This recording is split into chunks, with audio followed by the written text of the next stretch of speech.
Y damos paso entonces ahora al doctor Luis Fernando Mejía Alzate, el director de FEDesarrollo, para que nos hable desde esta perspectiva económica, y en el cual le pediría también al doctor Luis Fernando un énfasis en todo lo que tiene que ver con el empleo. Las crisis anteriores, si bien esta es muy distinta, la que ocurrió a finales del siglo, comienzos de este 2008, estuvo muy ligada con la pérdida de empleo y a esa pérdida de empleo a la vez con la disminución en la matrícula. Es decir, además de todos estos aspectos demográficos que ahora estamos ya viviendo en la población entre 17 y 23 años, el empleo o el desempleo también, digamos, jalona incluso el abandono de la universidad, así sea con matrícula cero, por la necesidad de las familias de tener algún recurso. Quisiera en eso, pues como el empleo ha sido de los factores que más ha sufrido y que Colombia a su vez está con una tasa muy superior al promedio de América Latina, quizás si nos puede hacer algún énfasis en este crítico punto y esta visión hacia los próximos 5 y 10 años. Muy bienvenido, doctor Luis Fernando. Muchas gracias, doctor Londoño. Un saludo muy especial. Mientras hago esta introducción, me gustaría, si es posible, que me habiliten la posibilidad de compartir la presentación, que está deshabilitada en este momento. Quisiera saludar muy especialmente, no solamente a usted, doctor Londoño, sino también, por supuesto, al anfitrión de esta reunión, al doctor Luis Fernando Gaviria Trujillo, rector de la Universidad Tecnológica de Pereira. Un saludo muy especial.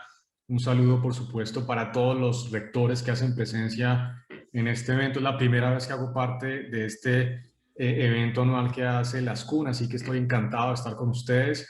Y un saludo, por supuesto, muy especial también, por supuesto, para el director del DANA, el doctor Juan Daniel Oviedo, y para quienes nos acompañan adicionalmente en este panel. Entonces, bueno, voy a arrancar precisamente, doctor Londoño, con algunos de los elementos que usted mencionaba que quisiera destacar en estos minutos que tengo. Voy a tratar de hablar muy rápidamente de tres cosas. Lo primero, voy a hablar de la coyuntura económica muy rápido para entender un poquito el contexto de lo que está pasando. Luego entrar en materia en algunas cifras del sector educativo. En la parte económica voy a hablar del empleo, que era su pregunta inicial, doctor Londoño. Y finalmente cierro con algunas recomendaciones que hemos venido trabajando desde FEDesarrollo en un libro de próxima publicación que hace un análisis en diferentes temas, y uno de ellos naturalmente tiene que ver con la educación, en particular con la educación superior. Creo que es un análisis bastante integral que creo que va a ser del interés de ustedes. No voy a tener tiempo para contar los detalles, pero sí para dar los lineamientos de lo que nosotros estimamos podrían ser mejoras sustanciales, especialmente en la pertinencia de formación y la empleabilidad de nuestros jóvenes. Entonces arranco con la coyuntura económica, simplemente algo de contexto. Aquí tenemos las cifras de crecimiento económico a nivel mundial y por países y regiones, de acuerdo con los organismos multilaterales. Colombia realmente tuvo un desempeño mejor a lo esperado el año pasado, de acuerdo con lo que anunció precisamente el DANE, fue una contracción del 6,8%. El Fondo Monetario estimaba una contracción del 7,9% y el Banco Mundial del 7,5%. O sea que nos fue un poquito mejor de lo que nosotros habíamos estimado inicialmente.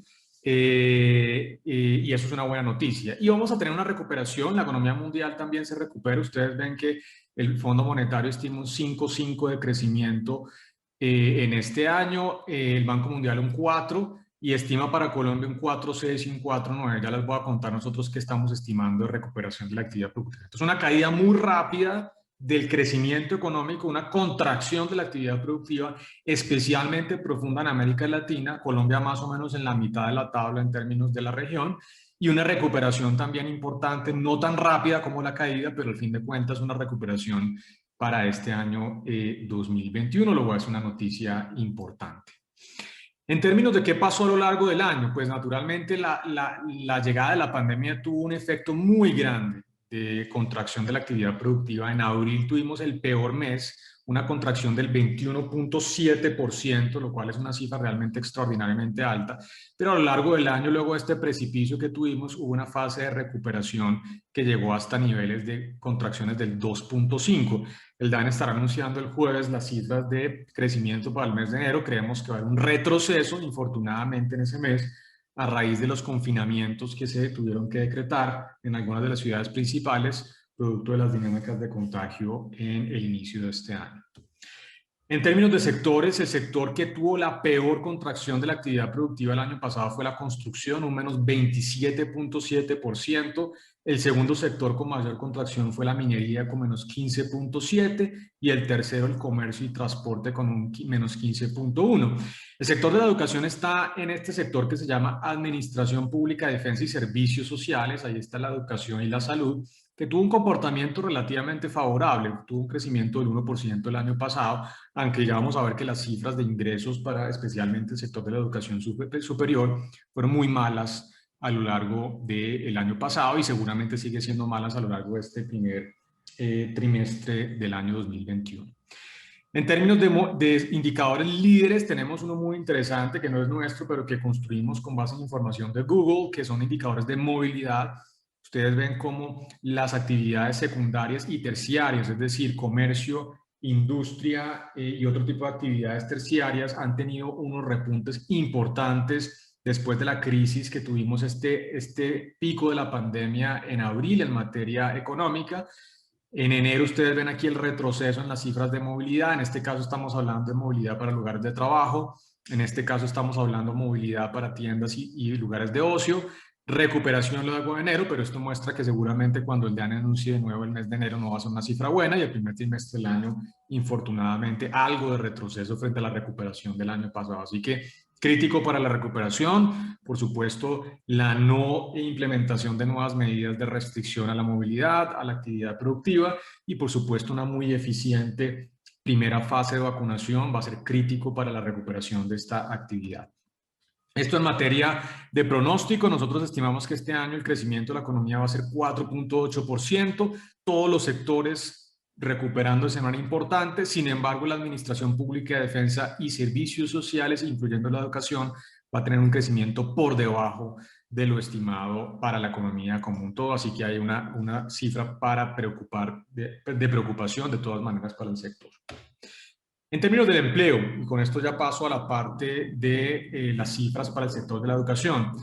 Las cifras del empleo naturalmente tuvieron un deterioro sustancial. Cuando tuvimos el pico de la pandemia se habían perdido cerca de 5.4 millones de empleos. Sin embargo, a lo largo del año se fueron recuperando buena parte de estos empleos. En el mes de enero estábamos hablando de 1.5 millones de empleos perdidos, es decir, se recuperaron más de 3.5 millones de empleos. Eso es muy importante.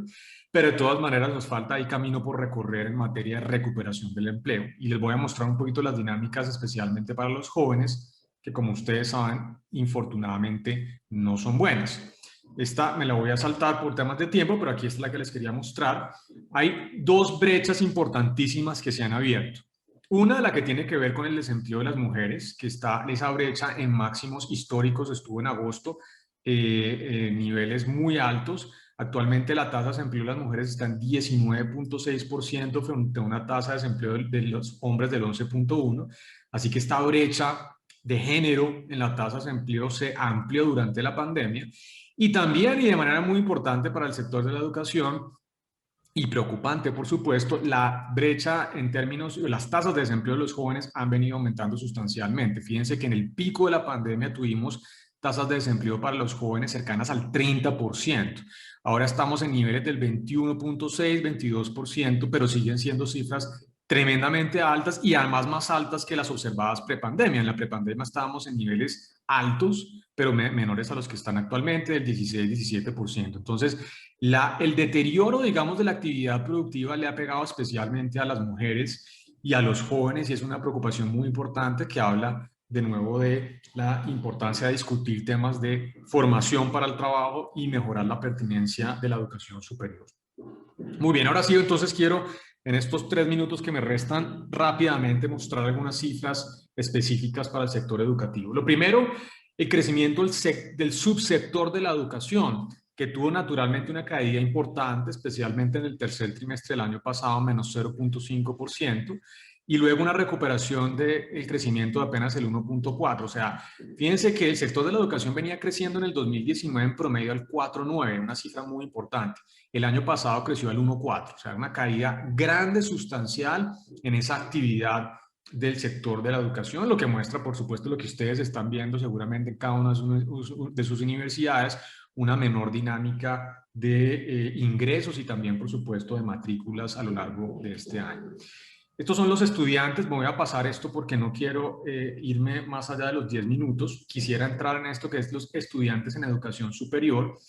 Han habido, digamos, una relativa estabilidad en el número de estudiantes, aunque seguramente hay casos particulares a nivel regional de caídas en las matrículas.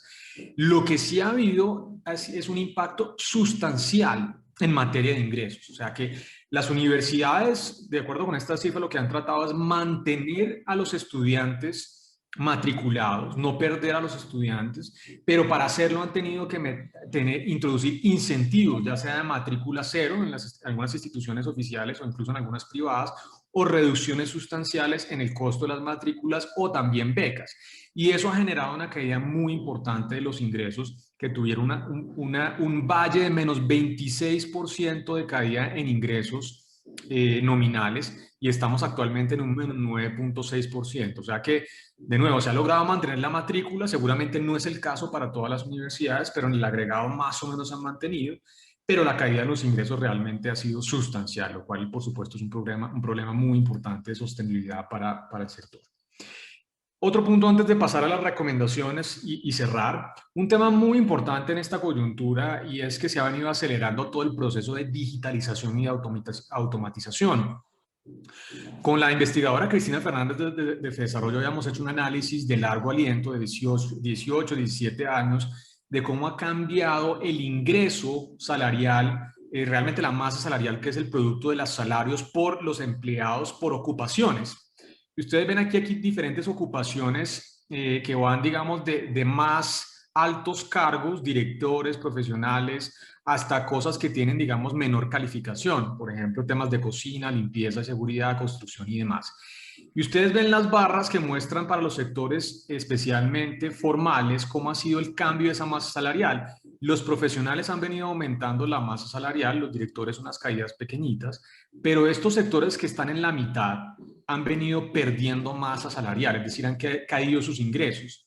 ¿Por qué ha ocurrido esto? Porque estos que están acá son tareas que son fácilmente automatizables, mecanizables: apoyo administrativo, trabajadores de producción, vendedores, comerciantes, electricistas. Son trabajadores en donde el cambio tecnológico está generando procesos de automatización, y se está generando lo que se conoce en la literatura de automatización, una polarización, un aumento de los ingresos de los cargos con mayor calificación, de los cargos que no son fácilmente automatizables, y una caída de los que están en la mitad. Y esto seguramente se va a acelerar con la pandemia, y esto implica de nuevo repensar un poquito esta pertinencia de la formación para la educación superior. No voy a saltar esto. Paso para no, de nuevo, extenderme demasiado con las recomendaciones. Con base en estos análisis, muchos de ellos que infortunadamente por el tiempo no he tenido la oportunidad de contarles, quiero comentarles que en FEDesarrollo estamos a punto de publicar el próximo mes en particular un libro que se llama Descifrar el futuro: los retos de Colombia para la próxima década, esta década que arranca en este 2021.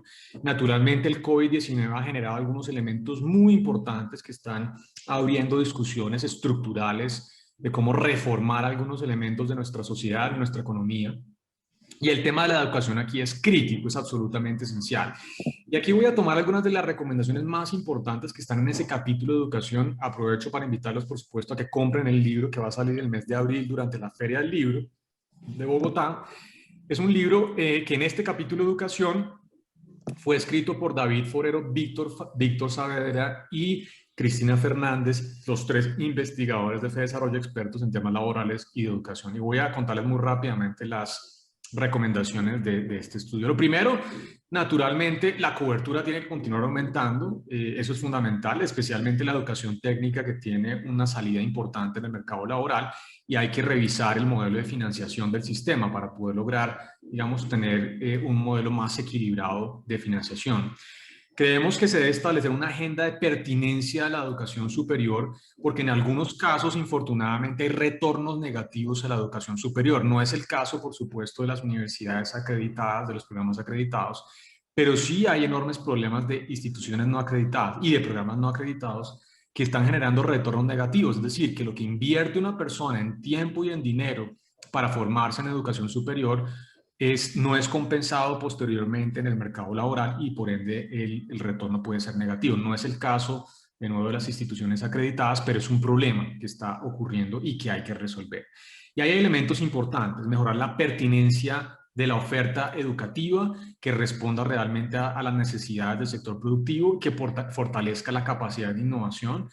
Hay que, pensando en los efectos de la automatización, reducir la oferta de programas que hagan énfasis en habilidades cognitivas automatizables. Es decir, si ya sabemos que se vino la automatización, que la pandemia la aceleró, pues tenemos que hacer una revisión de programas que tengan esa susceptibilidad, ese alto riesgo de ser automatizables, porque eso va a generar problemas de inserción al mercado laboral.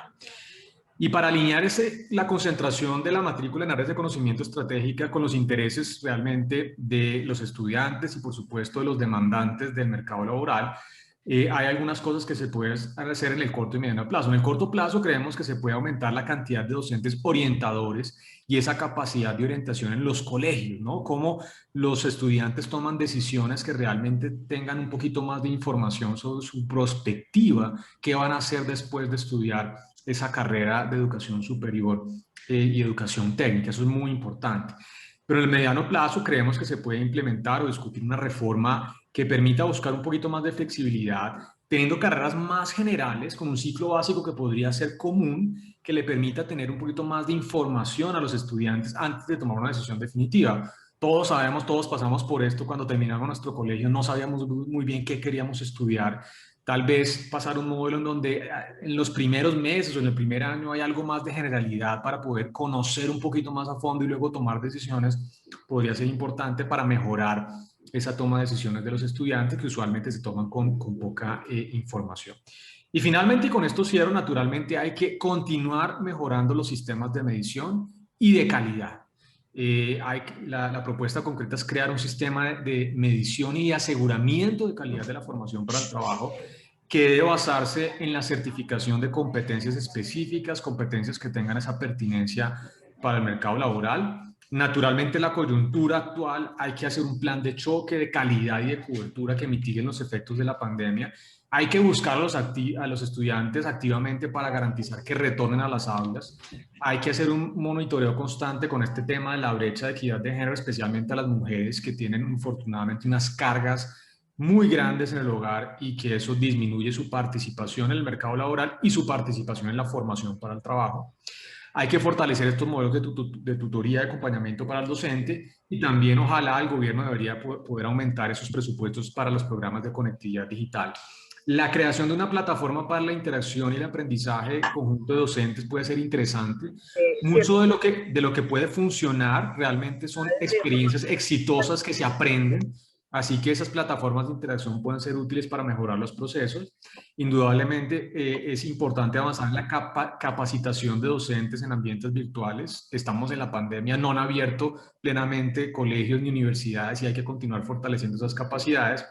Y finalmente falta algo también en la parte institucional. Nosotros no lo hacemos en este libro, pero creemos que es importante continuar avanzando en esos retos de diagnósticos para los temas institucionales, que permitan dar claridad sobre las reformas en ese sentido que se puedan adoptar en la parte de educación superior. Así que oportunidades muy importantes, retos por supuesto, pero creemos que por supuesto con la capacidad de todos ustedes y de la sociedad en general para poder continuar cerrando las brechas de pertinencia, de formación y continuar mejorando la calidad del empleo, especialmente para nuestros jóvenes. Muchas gracias, doctor Londoño.